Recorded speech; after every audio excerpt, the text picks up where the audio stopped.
بسم اللہ الرحمن الرحیم۔ اللہ کے نام سے شروع جو بہت مہربان اور نہایت رحم کرنے والا۔ سورہ احزاب کی ہماری پہلی 52 آیات ہو گئی تھی۔ آج ہم آیت نمبر 53 سے شروع کرتے ہیں۔ یا ایھا الذین آمنو، اے ایمان والو، لا تدخلوا، تم داخل نہ ہو، بیوت النبی، نبی کے گھروں میں، الا مگر ان یہ کہ یؤذن، اجازت دی جائے، لکم تمہیں، الی طعام، کھانے وغیرہ کی طرف، غیر ناظرین، تم انتظار کرتے رہو، نہ تم انتظار کرتے رہو، اناہ، اس کے پکنے کا، اور لیکن اذا جب دعیتم، تمہیں بلایا جائے، فادخلوا، تو داخل ہو جاؤ، واذا، پھر جب طعمتم، کھانا کھا لو، فانتشروا، تو اٹھ کر چلے جاؤ،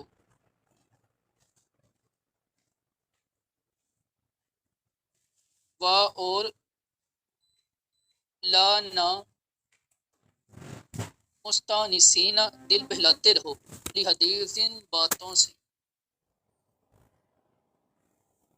انا، بے شک، ذالکم، یہ عمل، کانا یؤذی، تکلیف دیتا ہے، النبی، نبی کو، فیستحیی، پس وہ شرماتے ہیں، منکم، تم سے، واللہ، اور اللہ، لا یستحیی، اور اللہ نہیں شرماتا، من الحق کی، حق بیان کرنے سے، اور اذا جب سألتموہن،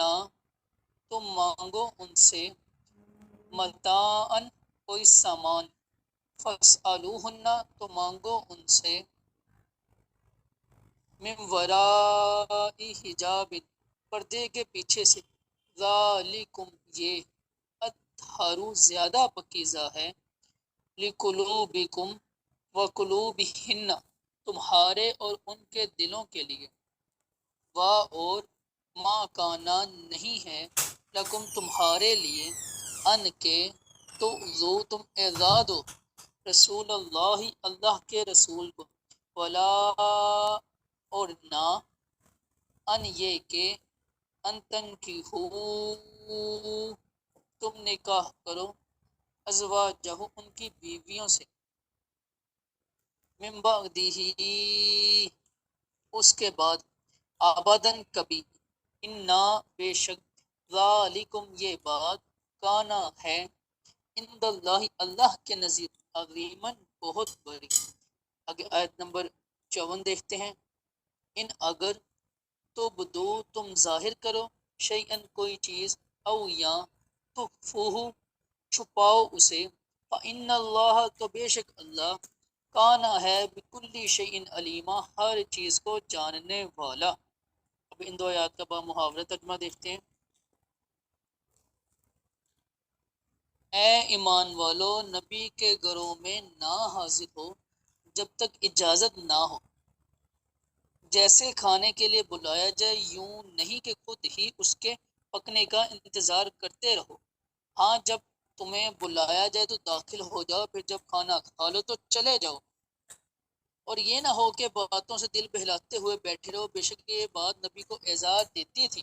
تو وہ تمہارا لحاظ فرماتے تھے، اور اللہ حق فرمانے میں شرماتا نہیں۔ اور جب تم نبی کی بیویوں سے کوئی سامان مانگو تو پردے کے باہر سے مانگو، تمہارے دلوں اور ان کے دلوں کے لیے یہ زیادہ پاکیزگی کی بات ہے، اور تمہارے لیے ہرگز جائز نہیں کہ رسول اللہ کو اعزاز ہو، نہ یہ جائز کہ ان کے بعد کبھی ان کی بیویوں سے نکاح کرو، بے شک یہ اللہ کے نزدیک بڑی سخت بات ہے۔ اگر تم کوئی بات ظاہر کرو یا چھپاؤ تو بے شک اللہ سب کچھ جانتا ہے۔ اب ان دو آیات کی تفسیر دیکھتے ہیں۔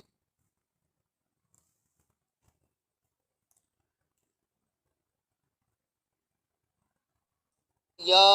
ایہا الذین آمنوا، اے ایمان والو۔ مفسرین نے اس آیت کے شان نزول سے متعلق مختلف روایات ذکر کی ہیں، ان میں سے دو روایت درج ذیل۔ نمبر 1، جب سرکار دو عالم صلی اللہ تعالیٰ علیہ وسلم نے حضرت زینب رضی اللہ عنہا سے نکاح کیا اور ولیمے کی عام دعوت فرمائی تو لوگ جماعت کی صورت میں آتے اور کھانے سے فارغ ہو کر چلے جاتے تھے۔ آخر میں 3 صاحب ایسے تھے جو کھانے سے فارغ ہو کر بیٹھے رہ گئے اور انہوں نے گفتگو کا طویل سلسلہ شروع کر دیا اور بہت دیر تک ٹھہرے رہے۔ مکان تنگ تھا تو اس سے گھر والوں کو تکلیف ہوئی، حرج واقع ہوا، یہ وہ ان کی وجہ سے اپنا کام کاج کچھ نہ کر سکے۔ رسول اللہ صلی اللہ تعالیٰ علیہ وسلم اٹھے اور زوجہ مطہرات رضی اللہ تعالیٰ عنہن کے حجروں میں تشریف لے گئے۔ جب دورہ فرما کر تشریف لائے تو اس وقت تک یہ لوگ اپنی باتوں میں لگے ہوئے تھے۔ حضور اکرم صلی اللہ تعالیٰ علیہ وسلم پھر واپس ہو گئے تو یہ دیکھ کر وہ لوگ روانہ ہوئے۔ تب حضور اکرم صلی اللہ تعالیٰ علیہ وسلم دولت سرائے میں داخل ہوئے اور دروازے پر پردہ ڈال دیا۔ اس پر یہ آیت کریمہ نازل ہوئی۔ اور دوسرا گول یہ ہے کہ مسلمانوں میں ایسے کچھ لوگ نبی کریم صلی اللہ تعالیٰ علیہ وسلم کے کھانے کے وقت کا انتظار کرتے رہتے تھے، پھر لوگ آپ کے حجروں میں داخل ہو جاتے اور کھانا ملنے تک وہیں بیٹھے رہتے، پھر کھانا کھانے کے بعد بھی وہاں سے نکلتے نہ تھے، اور اس سے رسول اللہ صلی اللہ تعالیٰ علیہ وسلم کو اذیت ہوتی تھی۔ اس پر یہ آیت نازل ہوئی۔ اس کا خلاصہ یہ ہے کہ اے ایمان والو، میرے حبیب صلی اللہ تعالیٰ علیہ وسلم کے گھروں میں یوں ہی حاضر نہ ہو جاؤ، بلکہ جب اجازت ملے جیسے ہی کھانے کے لیے بلایا جائے تو حاضر ہوا کرو، اور یوں بھی نہ ہو کہ خود ہی میرے حبیب صلی اللہ علیہ وسلم کے گھر میں بیٹھ کر کھانا پکنے کا انتظار کرتے رہو۔ ہاں، جب تمہیں بلایا جائے تو اس وقت ان کی بارگاہ میں حاضری کے احکام اور آداب کی مکمل رعایت کرتے ہوئے ان کے مقدس گھر میں داخل ہو جاؤ۔ جب کھانا کھا کر فارغ ہو جاؤ تو وہاں سے چلے جاؤ، اور یہ نہ ہو کہ وہاں بیٹھ کر باتوں سے دل بہلاتے رہو، کیونکہ تمہارا یہ عمل اہل کھانا کی تکلیف اور ان کے لیے حرج کا باعث ہے۔ بے شک تمہارا یہ عمل گھر کی تنگی وغیرہ کی وجہ سے میرے حبیب صلی اللہ تعالیٰ علیہ وآلہ وسلم کو آگاہ دیتا تھا، لیکن وہ تمہارا لحاظ فرماتے تھے، تم سے چلے جانے کے لیے نہیں فرماتے تھے، لیکن اللہ تعالیٰ حق بیان فرمانے کو ترک نہیں فرماتا۔ آیت لا تدخلوا بیوت النبی الا ان یؤذن لکم سے حاصل ہونے والی معلومات۔ اس آیت سے ہمیں 4 باتیں پتہ چلتی ہیں۔ سب سے پہلی، اللہ تعالیٰ نے اپنے حبیب صلی اللہ تعالیٰ وسلم کی بارگاہ میں حاضری کے آداب خود بیان فرمائے۔ اس سے معلوم ہوا کہ اللہ تعالیٰ کی بارگاہ میں جو مقام حضور پنور صلی اللہ تعالیٰ علیہ وآلہ وسلم کو حاصل ہے وہ مخلوق میں سے کسی اور کو حاصل نہیں۔ نمبر 2، آیت کے اس حصے الا ان یؤذن لکم سے معلوم ہوا کہ عورتوں پر پردہ لازم ہے اور غیر مردوں کو کسی گھر میں اجازت کے بغیر داخل ہونا جائز نہیں۔ یاد رہے کہ یہ آیت اگرچہ خاص نبی کریم صلی اللہ تعالیٰ علیہ وآلہ وسلم کے زوجہ مطہرات رضی اللہ تعالیٰ عنہ کے حق میں نازل ہوئی ہے، لیکن اس کا حکم تمام مسلمان عورتوں کے لیے عام ہے۔ نمبر 3،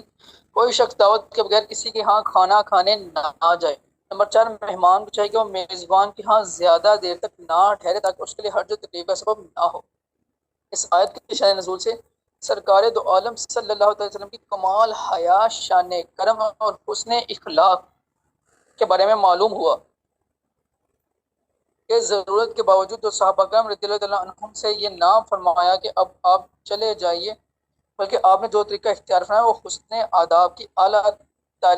اعلیٰ ترین تعلیم دینے والا ہے۔ فَإِذَا سَأَلْتُمُوهُنَّ مَتَاعًا، اور جب نبی کی بیویوں سے کوئی سامان مانگو۔ آیت کے شان نزول کے متعلق 2 روایت اوپر ذکر ہوئیں، یہاں مزید 2 روایت ملاحظہ ہوں۔ سب سے پہلی عائشہ صدیقہ رضی اللہ عنہا فرماتی ہیں نبی کریم کی ازواج مطہرات رات کے وقت قضاء حاجت کے لیے مناسک کی طرف نکلا کرتی تھی، اور وہ بہت کشادہ ٹیلا ہے۔ عمر فاروق رضی اللہ عنہ نے کئی بار حضور صلی اللہ تعالیٰ علیہ وسلم سے عرض کی تھی کہ ازواج مطہرات سے پردہ کروائیے، لیکن آپ ایسا نہیں کرتے تھے۔ ایک مرتبہ حضور صلی اللہ تعالیٰ علیہ وسلم کی زوجہ مطہرہ سودا بنت زمعہ رضی اللہ عنہ جن کا قد اونچا تھا عشاء کے وقت باہر نکلی تو حضرت عمر رضی اللہ عنہ نے اچانک انہیں دیکھ لیا اور آواز دی، اے حضرت سودا رضی اللہ عنہ، ہم نے آپ کو پہچان لیا ہے۔ یہ بات کہنے سے آپ کا مقصد یہ تھا کہ پردے کا حکم دے دیا جائے، چنانچہ اللہ تعالیٰ نے آیت حجاب نازل فرما دی۔ نمبر 2 ہے تو عمر فاروق رضی اللہ تعالیٰ عنہ فرماتے ہیں میں نے عرض کی یا رسول اللہ صلی اللہ تعالیٰ علیہ وآلہ وسلم، آپ کی بارگاہ میں نیک اور فاجر دونوں طرح کے لوگ حاضر ہوتے ہیں، تو اگر آپ امہات المومنین کو پردے کا حکم فرما دیں تو بہت بہتر ہوگا۔ تو اللہ تعالیٰ نے حجاب کی آیت نازل فرما دی۔ آیت کے اس حصے کا خلاصہ یہ ہے کہ اے ایمان والو، جب تم میرے حبیب صلی اللہ تعالیٰ علیہ وسلم کی زوجہ مطہرات سے کوئی سامان مانگو تو پردے کے باہر سے مانگو، بغیر اجازت کے داخل نہ ہونا، باتیں کرنے کے لیے وہاں بیٹھے نہ رہنا، بس پردے کے پیچھے سے مانگنا تمہارے دلوں اور ان کے دلوں کے لیے زیادہ پاکیزگی کی بات ہے، کیونکہ اس صورت میں وسوسہ اور بیہودہ خیالات سے امن رہتا ہے۔ ازواج مطہرات رضی اللہ تعالیٰ عنہن امت کی مائیں ہیں، اور ان کے بارے میں کوئی شخص اپنے دل میں برا خیال لانے کا تصور تک نہیں کر سکتا۔ اس کے باوجود مسلمانوں کو یہ حکم دیا گیا کہ ان سے کوئی چیز مانگنی ہے تو پردے کے پیچھے سے مانگو، تاکہ کسی کے دل میں کوئی شیطانی خیال پیدا نہ ہو۔ جب امت کی ماؤں کے بارے میں یہ حکم ہے تو عام عورتوں کے بارے میں کیا حکم ہوگا؟ عام عورتوں کو پردہ کرنے اور اجنبی مردوں کو ان سے پردہ کرنے کی حاجت زیادہ ہے، کیونکہ لوگوں کی نظر میں ان کی وہ حیثیت اور مقام نہیں جو ازواج مطہرات رضی اللہ تعالیٰ عنہن کا ہے۔ اس لیے یہاں دل میں شیطانی وسوسے آنے اور بیہودہ خیالات پیدا ہونے کا امکان زیادہ ہے۔ افسوس ہمارے معاشرے میں اجنبی عورت اور مرد میں پردہ ختم کرنے اور ان کے درمیان قربتیں بڑھانے کے مختلف طریقے اور انداز اختیار کیے جا رہے ہیں، اور دنیاوی معاملات کے ہر میدان میں عورت اور مرد ایک دوسرے کے شانہ بشانہ اور قدم بقدم چلتے نظر آ رہے ہیں، جبکہ پردے کے حق میں بولنے والوں کو پرانی سوچ کا حامل اور بدلتے وقت کے تقاضوں کے مطابق نہ چلنے والا کہہ کر صرف نظر کیا جا رہا ہے۔ ایسے طور طریقے اختیار کرنے والے لوگ خود ہی غور کر لیں کہ ان کا یہ عمل اللہ تعالیٰ کے دیے ہوئے حکم کے مطابق ہے یا وہ اس کے برخلاف چل رہے ہیں۔ اللہ تعالیٰ انہیں سچی ہدایت اور اسلامی احکام پر عمل کی توفیق عطا فرمائے، آمین۔ اس آیت سے یہ بھی معلوم ہوا کہ کوئی شخص کتنا ہی نیک پارسا پرہیزگار کیوں نہ ہو، اور اجنبی عورت کے ساتھ تنہائی میں اپنے نفس پر اعتماد نہ کرے، یہی اس کے حال کے زیادہ مناسب ہے۔ اسی میں اس کے نفس اور عصمت کی زیادہ حفاظت ہے۔ عبداللہ بن عمر رضی اللہ تعالیٰ عنہ سے روایت ہے، نبی کریم صلی اللہ تعالی وسلم نے ارشاد فرمایا، کوئی مرد کسی اجنبی عورت کے ساتھ تنہائی میں ہو تو ان دونوں کے ساتھ شیطان ہوتا ہے۔ اس کا مطلب ہے کہ شیطان دونوں کے جذبات ابھارتا رہتا ہے تاکہ وہ برائی میں مبتلا ہو جائیں۔ وَمَا كَانَ لَكُمْ أَن تُؤْذُوا رَسُولَ اللَّهِ، اور تمہارے لیے ہرگز جائز نہیں کہ رسول اللہ صلی اللہ تعالیٰ علیہ وآلہ وسلم کو ایذا دو۔ ایمان والوں کو بارگاہ رسالت کے آداب کی تعلیم دینے کے بعد تاکید کے ساتھ ارشاد فرمایا گیا کہ تمہارے لیے ہرگز جائز نہیں کہ تم رسول اللہ صلی اللہ تعالیٰ علیہ وآلہ وسلم کو ایذا دو، اور کوئی کام ایسا کرو جو آپ کے مقدس قلب پر گھیرا ہو، اور نہ یہ جائز ہے کہ ان کے وصال ظاہری کے بعد کبھی ان کے زوجہ مطہرات سے نکاح کرو، کیونکہ جس عورت سے رسول اللہ صلی اللہ تعالیٰ علیہ وسلم نے عقد فرمایا وہ حضور اقدس صلی اللہ تعالیٰ علیہ وسلم کے سوا ہر شخص پر ہمیشہ کے لیے حرام ہوگی۔ اس طرح وہ کنیزیں جو باریاب خدمت ہوئیں اور قربت سے سرفراز فرمائی گئیں وہ بھی اسی طرح سب کے لیے حرام ہے۔ اِنَّا ذَلِكُمْ كَانَ عِندَ اللَّهِ عَظِيمًا، بے شک یہ اللہ کے نزدیک بڑی سخت بات ہے، یعنی نبی کریم صلی اللہ تعالیٰ علیہ وسلم کو اغلا دینا اور ان کے وصال ظاہری کے بعد ان کے زوجہ مطہرات رضی اللہ تعالیٰ عنہن سے نکاح کرنا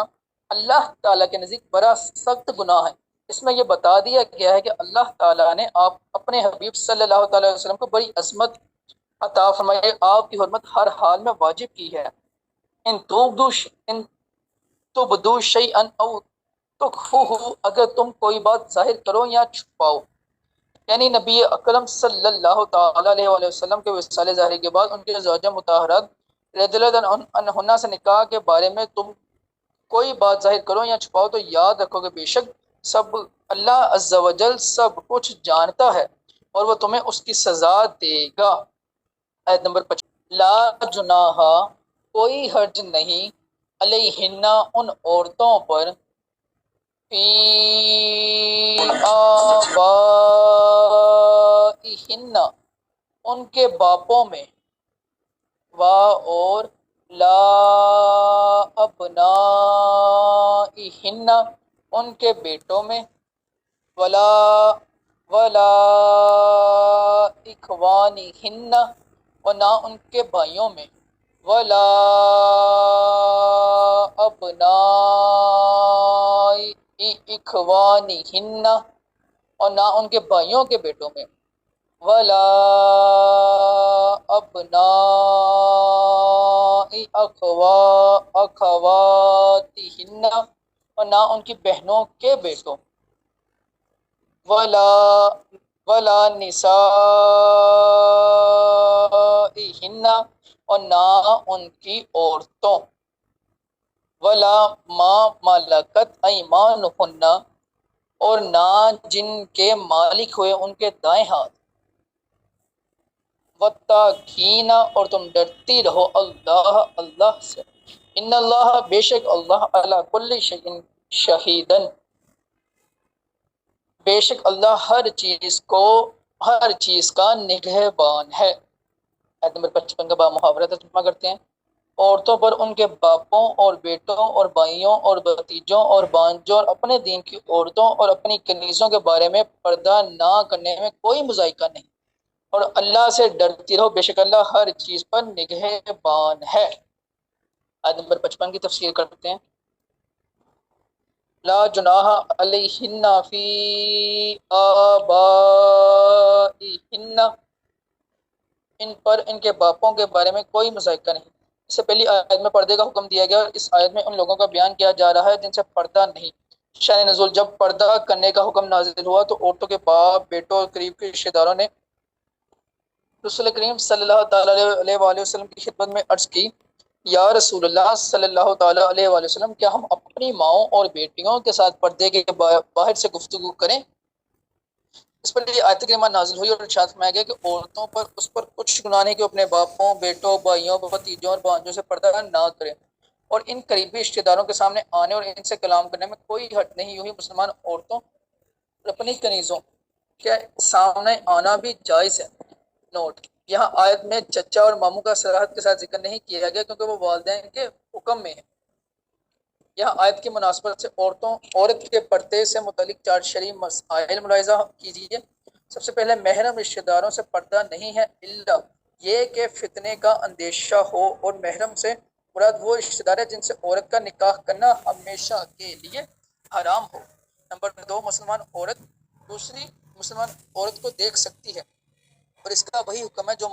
مرد کی طرف نظر کرنے کا ہے، یعنی ناف کے نیچے سے گھٹنے تک نہیں دیکھ سکتی، باقی اعضاء کی طرف اس صورت میں نظر کر سکتی ہے جبکہ شہوت کا اندیشہ نہ ہو۔ نمبر 3، نیک پرہیزگار عورت کو یہ چاہیے کہ وہ اپنے آپ کو بدکار عورت کے دیکھنے سے بچائے، یعنی اس کے سامنے دوپٹہ وغیرہ نہ اتارے کیونکہ وہ اسے دیکھ کر مردوں کے سامنے اس کی شکل و صورت کا ذکر کرے گی۔ نمبر 4، قافلہ عورتوں سے پردہ کرنا اور اپنے جسم کو چھپانا لازم ہے، سوائے جسم کو ان حصوں سے جو گھر کے کام کاج کے لیے کھولنے ضروری ہوتے ہیں۔ اللہ تعالیٰ تمام مسلمان خواتین کو شریعت کے احکام کے مطابق پردہ کرنے کی توفیق عطا فرمائے، آمین۔ آگے آیت مبارکہ جز واتقین اللہ اور اللہ سے ڈرتی ہو، یعنی اے عورتوں تمہیں جو پردے کا حکم دیا گیا ہے اسے پورا کرو، اور اس کی خلاف ورزی کرنے کے بارے میں اللہ تعالیٰ سے ڈرتی رہو یہاں تک کہ تمہیں کوئی غیر نہ دکھے۔ تم پر اپنی طاقت کے مطابق احتیاط سے کام لینا لازم ہے، اور یاد رکھو کہ بے شک اللہ تعالیٰ ہر چیز پر نگہبان ہے، اور بندوں کے اقوال اور افعال کسی حال میں بھی اس سے چھپے ہوئے نہیں ہیں۔ یہاں تک تھی آج ہماری کلاس کا آیت نمبر 55 تک ترجمہ اور تفسیر، باقی ہم انشاءاللہ کل کریں گے۔